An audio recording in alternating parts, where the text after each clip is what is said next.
രാവിലെ ഈ അമ്പലത്തിൽ പോയിട്ട് തിരിച്ചു വരുമ്പോ ഒരു മസാല ദോശയും ഒരു ഫിൽറ്റർ കോഫിയും കഴിക്കുമ്പോ കിട്ടുന്ന ഒരു ഉഷാറില്ലേ. രാവിലെ തന്നെ വന്നിരിക്കുന്നത് നല്ല ഉടുപ്പി കുസീൻ ഭക്ഷണം കഴിക്കാൻ വേണ്ടിയിട്ടാണ്. ഈ ഉടുപ്പി കുസീൻ ഭക്ഷണത്തിന് പിന്നിലെ കഥ എന്താണെന്നറിയോ?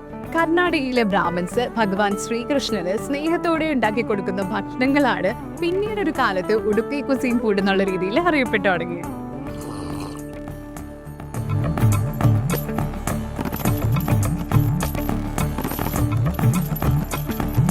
ഇത് നമ്മൾ ഇവിടെ മാത്രമാണ് ഉണ്ടാക്കുന്നത്. ഉടുപ്പി സ്റ്റൈലാണിത്.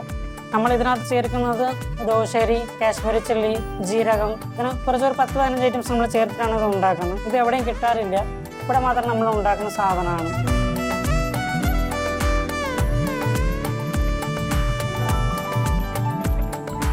നമ്മുടെ സാധാരണ ഇഡ്ഡലിയുടെ ടേസ്റ്റ് ആണോ ഇത് എന്നൊന്ന് മനസ്സിലാക്കി നോക്കാൻ പോവാണ് കേട്ടോ.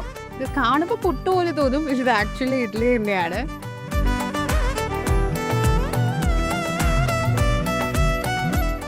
അതേ ടേസ്റ്റാ, ടേസ്റ്റിൽ വ്യത്യാസമൊന്നുമില്ല. കാണാൻ മുട്ടിനെ പോലെ ഇരിക്കുന്നത് മാത്രമേ ഉള്ളൂ, പക്ഷേ ഒത്തൻറ്റിക് ആയിട്ടുള്ള അരി അരച്ച മാവ് അത് കറക്റ്റായിട്ട് ഫീൽ ആവുന്നുണ്ട്.